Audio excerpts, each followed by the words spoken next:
Assalomu alaykum Orzugul hamda assalomu alaykum kuzatuvchilarimiz. Orzugul opa, vaqtingizni ayamasdan kuzatuvimizga tashrif buyurganingizga rahmat. Bugun siz bilan bir necha savollarni ko'rib chiqishimiz kerak. Iloji bo'lsa shu savollarimizga javob bersangiz. Birinchi savollarimizdan biri bu stress haqida. Stress inson organizmiga jismoniy jihatdan qanaqa ta'sir ko'rsatadi? Inson shunchaki hayajonlangan vaqtda ichki a'zolarimizda qanaqa o'zgarishlar ro'y beradi? Shu haqida ozgina gapirib bersangiz. Stress holati bu organizm hammasini boshqarib turadigan bir holat. Stress holati bo'lgan vaqtda butun tomirlarda siqilish bo'ladi. Tomirlarda siqilish bo'lgan vaqtda nerv sistemasida hammasida siqilish bo'lgan vaqtda butun ichki organlarimizga, miyamizga, yuragimizga, ichki organlarimizga kislorod bilan oziqani yetib borishi kamayadi. Demak, kislorod bilan oziqa yetib borishi kamaydi degan so'z, ularning hammasini ishi bir barakaga yomonlasha boshlaydi. Mana shu holatda inson o'zini yomon his qila boshlaydi. Endi nima desam, davleniya ko'tarilishi mumkin, yurakda takikardiya, yurak tez urib ketishi mumkin, hayajon boshlanadi, qanaqadir odam o'zini yo'qotib qo'yadigan holatlarga kelishi mumkin. Stress holati bu sog'liqqa juda ham yomon ta'sir qiladigan narsadan bittasi. Lekin bugungi kun insonlari hammamiz ana shu stress holatda yashayapmiz, lekin buni oldini olish va undan qutulish imkoniyatlari bor. Savol-javob natijasida balki bu savollaringizga ham javob bersam kerakdir.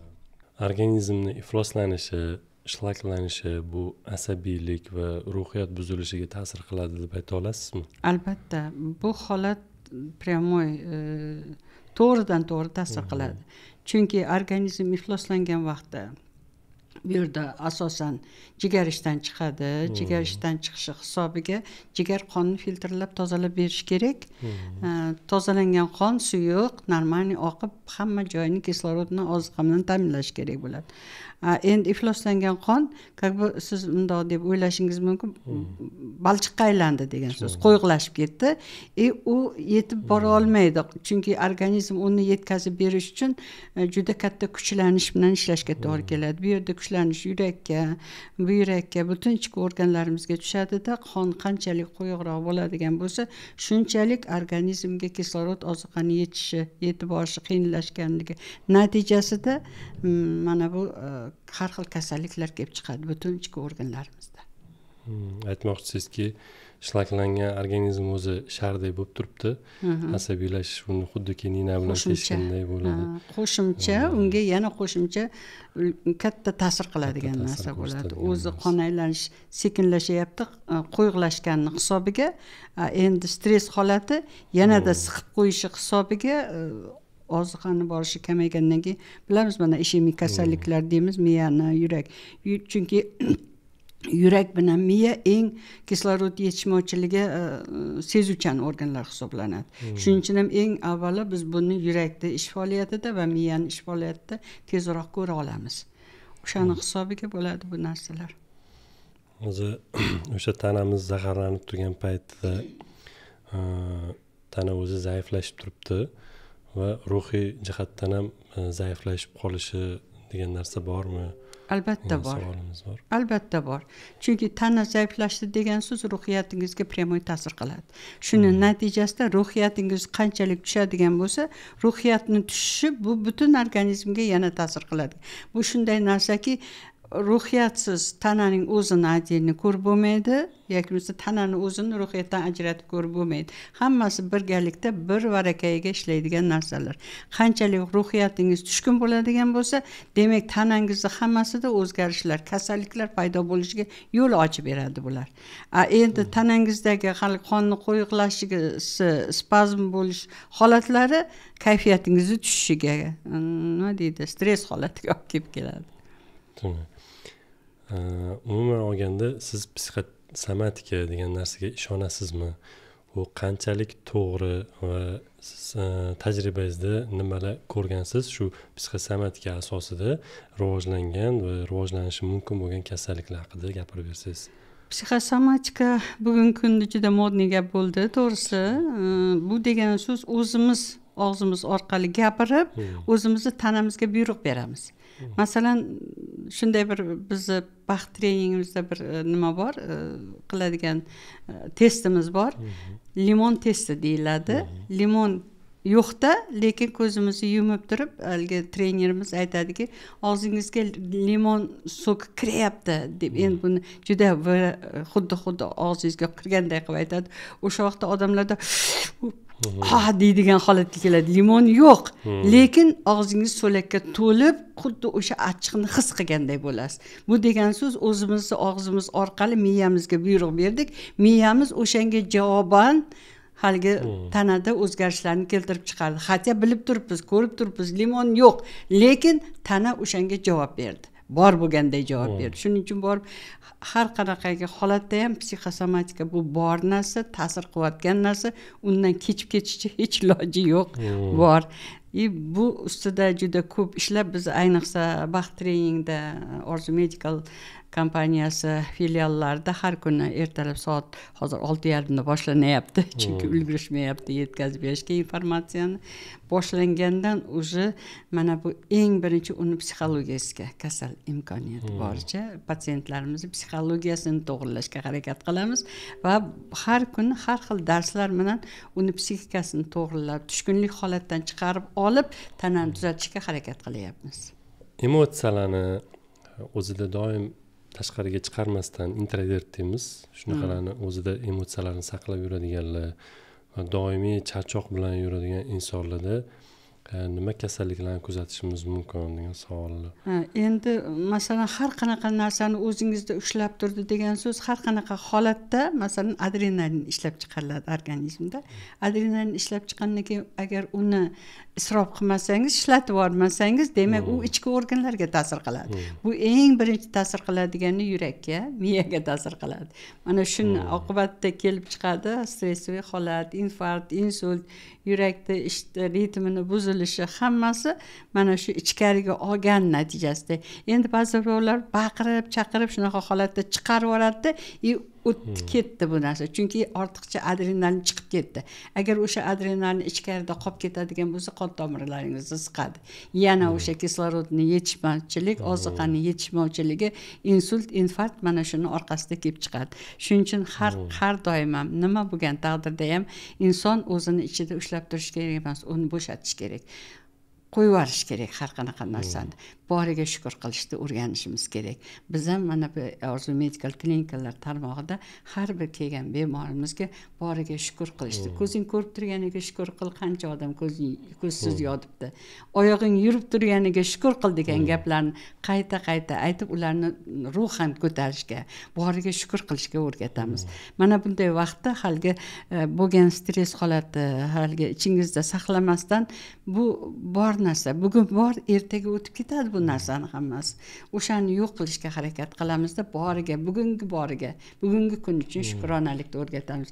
Inson agar shukronalikni yo'liga qo'yib Allohga shukrona qila oladigan bo'lsa, boriga shukr qiladigan bo'lsa, mana bu kasalliklarning hammasi sekin-sekin o'z joyiga tushib ketgan bo'lar edi deb aytardim. Yana shu savolimizni o'xshashroq varianti. O'sha boyagi emotsiyalarimizni yurak, miyadan tashqari bizani jigarimiz, oshqozonimiz, ichak traktimizga qanaqa ta'sirlari bo'lishi mumkin degan savolimiz. Butun organizmga ta'sir qiladi. Prosta boya aytganimdek, eng chувствительный organ bo'lgani uchun yurak bilan miya chувствительный bo'lgani uchun ularda birinchi bilinadi. Keyin bor boshqa organlarga ta'sir qiladi. Masalan, g'azabni o'zi jigaringizni ishdan chiqaradi. Yana masalan boshqa birovni ko'ra olmasligingiz boshqa organizmga borib ta'sir qiladi. Umuman tanamizdagi bo'layotgan har qanday o'zimizdagi haligi nima desam, emotsiyaning o'zi har bitta organizmga ta'sir qiladigan narsa. O'shani ish faoliyatini yomonlashtirib ishdan chiqara boshlaydi. Lekin baribir eng chувствительный organ bu yerda yurak bilan miya bo'lib qoladi. Chunki bu ikkita organ juda ham kislorodni kamligiga, oziqani yetishmasligiga sezgirligi o'ta yuqori bo'lganligi uchun. Siz uchun ma'naviy, ruhiy poklik nimani anglatadi? Ma'naviy, ruhiy poklik deganingizda inson halol hayot suradigan bo'lsa, har bitta narsaga boricha qarab atrofiga yaxshilik bera oladigan, mehr bilan qaray oladigan bo'lsa, bu tabiatda qancha chiroyli narsalar bor. Har bir narsadan yaxshilikni ko'ra oladigan bo'lsa, uning ruhiyati ham toza bo'ladi, o'zi ham qalbi ham toza bo'ladi. Bexavotir yashaydi inson. Shunaqa bir nima borki, rivoyat bor. Yomg'irdan keyin balchiq bo'lib yotibdi-da, ikkita inson kelyapti. Kechasi, to'lin oyda, haligi bitta kelayotgan aytadi, voy, men balchiqni qara, hamma tomon iflos bo'lib ketdi. Yomg'irdan keyin kelgan balchiq qolganda, ikkinchi bittasi haligi chalchiq suvda oyni aksini ko'rib, qara, oy qanday chiroyli ko'rinar ekan deganda. Shuning uchun inson har bitta narsadan yaxshilikni ko'ra bilish kerak. Ana shundagina uning qalbi ham toza, fikri ham toza. Hamisha atrofdan pozitiv energiya oladida, atrofga ham o'sha energiyani bera olish qobiliyatiga ega bo'ladi. Bu insonning qalbini ham, fikrini ham tozalay oladigan eng chiroyli, eng yaxshi narsa deb o'ylayman. Shuning uchun har birimiz bu hayotdan eng yaxshisini ko'ra olishimiz kerak. Bu dunyoda hamma narsa bor, yaxshilik ham bor, yomonlik ham bor. Yomonlikni ko'rmasdan ketingda, yaxshilikka qarab intiling. Ana shunda sizni hayotingiz hamisha eng yaxshi, eng chiroyli, har bitta o'ylagan narsangizga o'zingiz erisha oladiganday yo'l topib, Alloh o'zi yo'l ochib beradi bunga. Siz halol bo'lsangiz, pok bo'lsangiz. Shuning uchun borib men o'zimcha o'ylayman, poklik, halollik bu dunyodagi eng bexavotir yashaydigan. Chunki hech narsadan qo'rqmaysiz. Ko'nglingiz to'q hamma narsadan bo'ladigan holat. Bu insonning ruhiy pokligi, qalban pokligi bu eng yaxshi narsa. Kasal bo'lish ham kamroq bo'ladi bunaqada. Insonlar uncha-munchaga kasal bo'lmaydi. Shuning uchun ham klinikani qadriyatlariga halollik, poklik, o'zaro hurmatni asos qilib olganmiz. Albatta. Rahmat. Hayot tarzi, fikrlash, stressligi bo'lgan munosabat organizmni kasallikka bo'lgan chidamliligini qay darajada o'zgartira oladi? Stress holati, masalan, har qanday stress yoki biror xafagarchilik immunitetni juda ham pastga tushirib yuboradigan narsadan bittasi. Qachonki inson tushkunlikka tushadigan bo'lsa, immunitet rezga tushib ketadi. Immunitet tushdi degan so'z любой kasallik sizga yuqishi mumkin. Даже mana koronavirus deymiz. Hozir ham har koronavirus oldimizdan, ichimizdan ketib qolgani yo'q, yuribdi. Faqat biz o'rganib qoldik u bilan birga yashashga-da, lekin o'shanga chidamli bo'lish uchun o'zimizni stress holatdan tushmaslikka harakat qilishimiz kerak. Chunki stress holati, tushkunlik holatga tushdingizmi, immunitet rezga tushib ketadi. Immunitet tushdimi, demak kasallik yuqishi, kasallikni yengib o'tishingiz juda qiyin, lekin kasallik qabul qilish osonroq bo'ladi.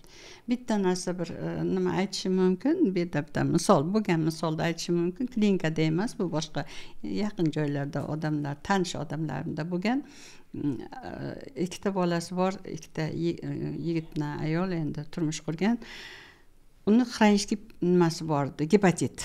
Xronический gepatit уже с переходом hali bo'lgani yo'q, lekin jigarning mazasi yo'q-da endi.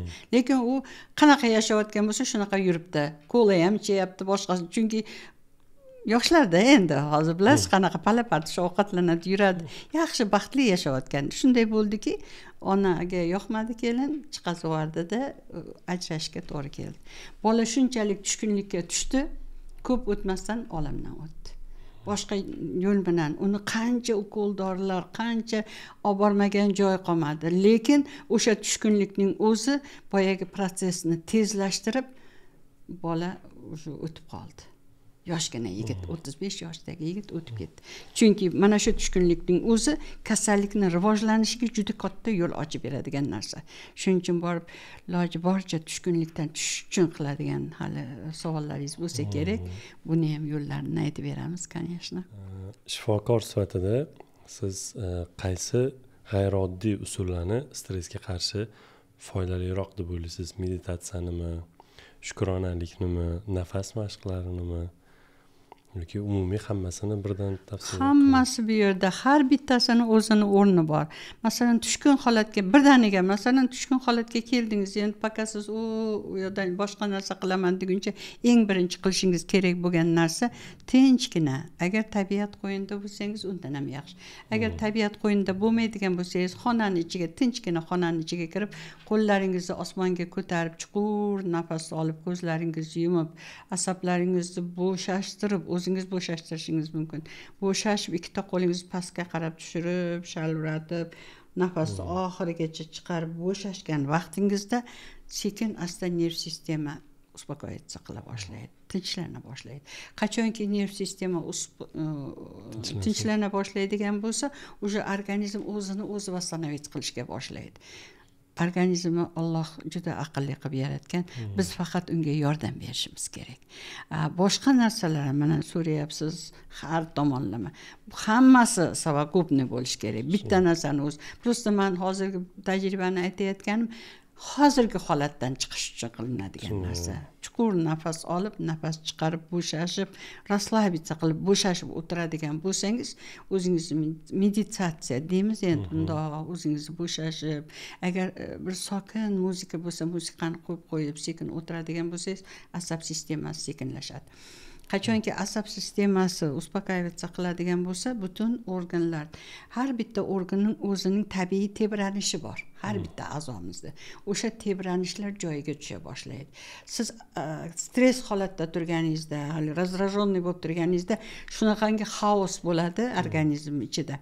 Bu o'zicha tebranishga, bu o'zicha tebranish, bunaqangi nima deydi, orkestrda tambur boshqacha chalayapti, skripka boshqacha chalayapti, qanaqa xaos bo'lib ketadi. Tushunmaysiz nima bo'layotgan. Xuddi shunga o'xshagan organizmda ham shu holat bo'ladi-da.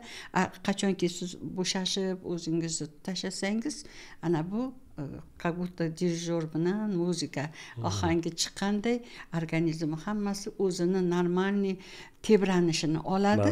Kasallik o'zidan o'zi sekin bo'shab tusha boshlaydi, o'zidan o'zi keta boshlaydi. Organizm o'zi davolaydi. Unga dori-darmon kerak emas. Faqat imkoniyat yaratib berishimiz kerak, yordam berishimiz kerak. Ko'p insonlar bugungi kunda dori bilan tuzalaman deb o'ylaydi. Miyamizga quyilib qolgan insonlarni masalan O'zbekistonda yashayotgan bo'lsam, o'zbekistonlik обязательно dori ichmasam bo'lmaydi deb o'ylashadi har qanaqa kasallikda. Yo'q, hech qachon dori-darmon sizni oxirigacha tuzatadi emas. Vaqtinchagina og'riqni qo'ydirib turishi mumkin, vaqtincha qayerdir bir narsa qilib turishi mumkin, lekin uning vaqtincha qilgan yordamidan ko'ra uni asorati juda ham ko'p bo'ladi organizmga. Shuning uchun iloji boricha tabiiy yo'lni, o'sha o'zingizni uspokoyиться qilib, boriga shukr qilib, o'zingizni ichingizdan bo'shatmasangiz, u tashqaridan bo'shatishga iloji yo'q. Buni qilish kerak bo'ladi. Hammasini birgalikda qilsa effekt yaxshiroq bo'ladi. Keyin fizический kultura deymiz. Harakatning o'zi stress holatini tushiradigan narsadan bittasi. Masalan, kinolarda ko'rgansiz, qiz aynib ketdi, qiz boshqa bir turmushga berib yubordi, yigit qoldida jahli chiqqandan kelib helikopterda tepayapti, yorilgancha yoki bo'lmasa boks qilyapti, chunki u ortiqcha stressni chiqarib yuborishni, bu instinkt bo'yicha chiqaryapti-da, u o'zi aslida ham xuddi shunaqa chiqarib yuborish uchun qattiq harakat qilish kerak. O'sha harakat natijasida stress holati sekin joyiga tushib, normalizatsiya bo'ladigan holat. Savol sal uzoqroq bitta ko'rib olmasam. Mayli, bemalol. Shuncha yillik tajribangizda organizmni tabiiy tozalash programmangiz va ruhiyatni tozalash programmasini uyg'unlashtirib ishlaganingizda qanaqa bir o'zgarishlar, bemorlardan bo'lgan o'zgarishlar yoki feedback deymiz, hozircha yangi ruscha aytganda отзыв deymiz. Shunaqa bemorlardan qanaqa xulosalar eshitgansiz yoki tashakkurlar eshitgandirsiz, shular haqida bir gapirib bersangiz. Buni har kuni qilayotgan ishimiz bu. Har kuni eshitayotgan ishimiz. Chunki biz именно klinika, Orzu Medical klinikalar tarmog'ida asab sistemani tinchlantirish orqali hamda haligi tabiiy yo'l bilan tozalash orqali, ovqatlanishni to'g'ri yo'lga qo'yish orqali, baxt treyning orqali mashqlarni bajarish, qaysi joyingiz kasal bo'lsa, qanaqa mashqlarni bajarishingiz kerak. Mana shularning hammasini birgalikda qo'shib ishlatgan vaqtimizda, masalan, hassada kelgan odam 3 kundan keyin qarasangiz hassani bu yoqqa qo'yib raqsga tushayotgan bo'ladi. Men birinchi doktorlarni qabul qilib o'qishga keltirgan vaqtimda ular hayron qolishgan. Ko'p yil ishlagan doktorlarim hayron qolishgan edi. Biz 10 kunda tuzalta olmaymiz, lekin 3 kunda kelib olib mana bu yerda raqsga tushyapti bular. Chunki ruhiyat bilan tozalashni birgalikda olib borgan vaqtimizda effekt srazu ko'rinadi, tez ko'rinadi. U odam o'zi довольный bo'ladi har doim ham. Nima uchun hozir 7 ta filialimiz hammasi o'chirt bo'lib yotibdi. Biron qilmasangiz yota olmaydigan darajada. Chunki bir-birini ahvolini ko'rib, mana shunday effekt bor ekanligini ko'rganligi uchun u aytib boradi boshqasiga. Bizlarda reklama uncha qattiq ishlayotgani yo'q. Reklamalarimiz bor, lekin bizda ko'proq odamlar o'zini qarindosh urug'ini, yaqinlarini olib kelish hisobiga o'sha 7 ta filial ham to'lib toshib ishlayotgan shuning orqasida. Chunki inson o'zida ko'rgandan keyin, o'sha yaxshi bo'lgandan keyin atrofdagi o'zini qarindoshi, urug'i, otasi, onasi, opasi, singlisi hammasini ko'tarib yetaklab kelyapti-da, klinikamiz to'lib toshib ishlayotgani shuning uchun. Chunki effekt действительно juda ham yuqori darajada bo'layapti. Ba'zan tana surunkali charchadi, surunkali stressdan kasal bo'lib qoldi degan gaplar yuradi. Shu haqida nima deysiz? Charchadi deganda. Surunkali charchoq. Surunkali charchoq bu ko'pincha surunkali charchoq bo'ladigan holat bu ko'pincha ichki organlar ifloslanganda bo'ladigan narsa. Ayniqsa jigarda. Jigarning birinchi simptomi ham hali hech qaysi hech narsa ko'rinmagan taqdirda ham jigar o'sha musorga to'la boshladi deb hisoblaylik endi. Shu zashlakovanniy bo'lgan vaqtda eng birinchi beradigan simptomi charchoq. O'zida charchoq his qilaveradi. Yursa ham ozgina voy charchab ketdimi degan gapni juda ko'p aytishadi. Bu holatdan chiqishdan birdan bir yo'li immuniy organizmni tozalash, ayniqsa jigarni tozalash. Chunki jigar tozalamasdan boshqa organlarni tozalashning iloji juda kam. Asosiy organimiz qonimizni tozalab filtrlab beradigan organ ham jigar bo'lganligi uchun jigar tozalangan, jigar o'zini o'zi tozalagan, biz unga tozalashga imkoniyat yaratib berganimizdan keyin u butun organdagi qonimiz tozalab chiqadi ximikatlardan. Qon aylanishi yaxshi bo'lgandan keyin kasallikni o'zi ichkaridan tozalab, davolab oxirigacha davolashga yordam beradi. Vaqtincha to'xtatib qo'ymaydi. Bizni lecheniyaimizni eng yaxshi joyi ham shunda окончательный davolanish, vaqtincha davolanish emas, oxirigacha davolanish bo'ladi shuning uchun. Endi tomoshabinlarimizdan savollar bo'ladi. Uy sharoitida mana hamma ham kelib davolanish nimasiga ega emas. Uy sharoitida ichki organlarimizni tozalash uchun nima maslahatlar bergan bo'lasiz? Nima maslahatda?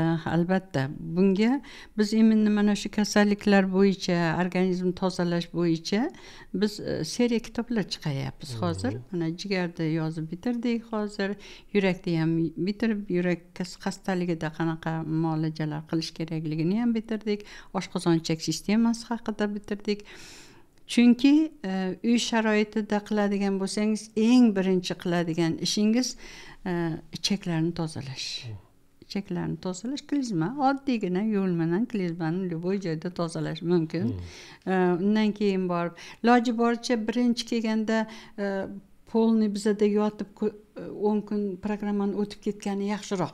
Chunki uyda o'zicha qilib to'g'ri qiladimi, noto'g'ri qiladimi bilmaysizda. Keyin har qanaqangi tozalash bu xronik kasalliklarni nimaga chiqaradi, yuzaga chiqaradigan, обострение bergizadigan. Shuning uchun borib ko'pincha aytamizki, vrachlarning kontrolida bo'lgani yaxshi degan gapni ham shuning uchun aytamiz. Birinchi marta tozalanib ketgan odam o'sha uyda u yog'ini davom ettirib qila oladi-da. Keyingi safar ham qilishi mumkin. Biz o'sha kitobchalarimizda uy sharoitida mana masalan nima qilishingiz mumkin? Sotuvga qo'yganmiz, o'sha yotib davolanib ketgan insonlar o'shani o'ziga keragini, jigar kasalligini olib ketishi mumkin. Beli oyog'i og'riyotgan опорный двигательный там bo'g'im, bel, o'mirtqa kitoblar, harakat qismiga kerakli bo'lgan kitobni olib ketib, o'sha bo'yicha tozalash mumkin. Lekin baribir ham uyga borgandan keyin qiladigan oddiy holatda uyda qilishingiz kerak bo'lgan narsa eng birinchi ovqat yeydigan ovqatingizni o'zgartirish kerak bo'ladi. To'yib yemaslik birinchi o'rinda turadigan. To'yib yemang, suvni 2 soatdan keyin 50 yarim soat oldin iching. Suvda обязательно 1,5-2 litr suv bo'lish kerak. qishli kuni bo'lsa, yozli kuni u ko'payadi, chunki issiq, bizni sharoitimiz issiqda, ko'proq suv kerak bo'ladi. O'shani yo'lga qo'yish, undan keyin mashqlar qilish. Mana shu ikkita narsani o'zgartirishning o'zi organizm uy sharoitda ham ancha yaxshi qilib qo'yishi mumkin. Razgrushniy kunlari bor, masalan, bugun kuni bilan bodring yeb turish yoki bo'lmasa qatiq ichib turish degan so'z. Buni 6 oyda bir marta qilsa bo'ladi, uyda ham qilsa bo'ladi-da. 6 oyda bir marta mana shu programma bo'yicha ishlasa bo'ladi. O'zingiz uyda ham главный eng birinchi qiladigan ishingiz ovqatni to'ymasdan yeng, aralashtirmasdan yeng deb aytgan bo'lardim men. Mashq qilib turing. Juda mashq qilmasangiz yuring. 2-3 kilometr, 5 kilometr, qani endi 10 kilometr yura olsangiz, 10 kilometr yura olmaysiz-ku, lekin hattobi birdaniga emas, sekin-sekin ko'paytirib 3 kilometr, hattobi yarim soat ko'chada toza havoda aylanib yuring. Mana shuning o'zi sizga juda sog'lig'ingiz uchun juda katta foyda beradi deb aytgan bo'ladi. Bunaqa klientlarimiz bor, patsientlarimiz bor, shuni qilayotgan odamlar bor, effektini bizga aytayotgan odamlar bor. Yurayapmanda yengil bo'lib qoldim, mazza qilyapman, oyoqlarim og'rigani qo'yib qoldi, og'rib turardi постоянно, vesim ham tushdi joyiga, yaxshi bo'lib qoldim, dietani, ovqatni ertaroq yeyapman, kam yeyapman, to'ymasdan yeyapman degan gaplarni aytadi bemorlarimiz. Hozir organizmning ichki a'zolarini tozalash haqida gaplashdik uy sharoitida. Ruhiy tozalash bo'yicha yana bir tavsiya berdingiz. Yana bir tomoshabinlarimiz uchun kichkina bir life hack deymiz, shunaqa o'rgatib ketsangiz, uy sharoitida umuman hali ruhiyatini tozalashga praktika qilib ko'rmagan insonlarga nimani tavsiya bergan bo'lardingiz ruhiyat tozalash uchun? Ruhiyat tozalash uchun namoz o'qi degan bo'lardim, to'g'risini aytsam.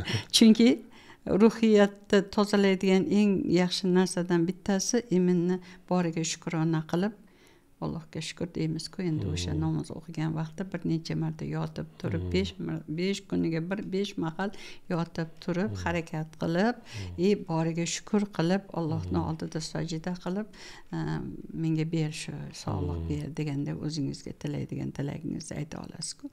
Mana shuning uchun ruhiyat tozalashda eng birinchi shuni aytgan bo'lardim. Namoz o'qigan odam har holda bu yog'ini hammasini eshitadi, o'qib ko'radi, o'sha haqida ozgina bilimlarga ega bo'lish uchun kitob oladi deganday uni qilish kerak deb aytgan bo'lardim. Undan keyin haligi mashqlarimiz bor qiladigan, chuqur nafaslarni olib, tinch joyda, tinch muzikada o'tirib harakat qiladigan bo'lsa, ruhiyatga yaxshi boriga shukr qilib, undan keyin borib yana bitta narsa bor.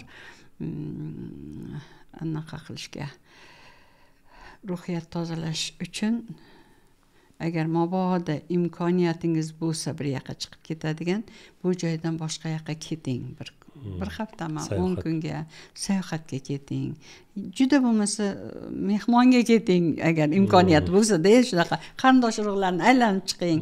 Chunki o'shaning o'zi, mana оказывается, har kun ishga boramiz, uyda yurimiz, hammasini ko'ryapmizmi, ba'zi birlar aytadi, uyda ish qilsam o'tib ketadi, ishga bormadim-ku, mana 10 kun dam olyapman deydi. Miyaning bitta tochkasi ishlaydi o'sha vaqtda. Har kuni o'sha joy ko'ryapsiz, o'sha insonni, o'sha ovozni eshityapsiz, o'sha yerda yuribsiz, aylanib. Uydagi har bitta tochka sizning miyangizda imini bitta tochkani ishlatyapti. Bitta tochka nagruzka olgan vaqtda sizning miyangiz charchaydi, xolasangiz, xolamasangiz. Endi bu yerdan chiqib boshqa yoqqa ketadigan bo'lsangiz, u tochkalaringiz, miyani o'sha qismi dam oladida, boshqa narsalarni ko'rasiz. Boshqa tochkalar ishlay boshlaydi. Chunki miya juda katta, neyronlar juda ko'p. Bu tochkalar dam olib turganda boshqa yoq ishlagan vaqtda bular polniy asablari tinchlantirib joyiga tushadi. Siz u yoqda aylanib kelguningizcha asablaringiz ham joyiga tushib, hammasi yaxshi bo'la oladi-da. Shunaqa qilish kerak deydi. Videomiz so'ngida tomoshabinlarimiz uchun faqat bittagina maslahat berish mumkin bo'lsa, qaysi iborani, qaysi so'z yoki gapni aytib ketgan bo'lardingiz? Psixologiya bo'yicha umuman shu bugungi mavzumiz umuman aytgan bo'lardimki, boriga shukr qiling deb. Boriga shukr qiling. Bugungi bo'layotgan sizdagi problema bu bugun bo'layapti. Ertaga bu narsa bo'lmaydi. Ertaga yangi kun boshlanadi. Chunki Allohim sizga bir qiyinchilik narsa berdimi? Og'ir holatda o'tyapsiz, stress qilyapsiz. Yangi narsani hammasi stress holatda qabul qilinadi. Masalan, ishdan chiqib ketdingiz yoki qattiq urush bo'ldi. o'shandan chiqib ketish uchun siz o'ylangki, Alloh menga yangi eshik ochyapti. Yangi bir yutuqlar, yaxshiroq narsalarning eshigini ochib qo'yapti.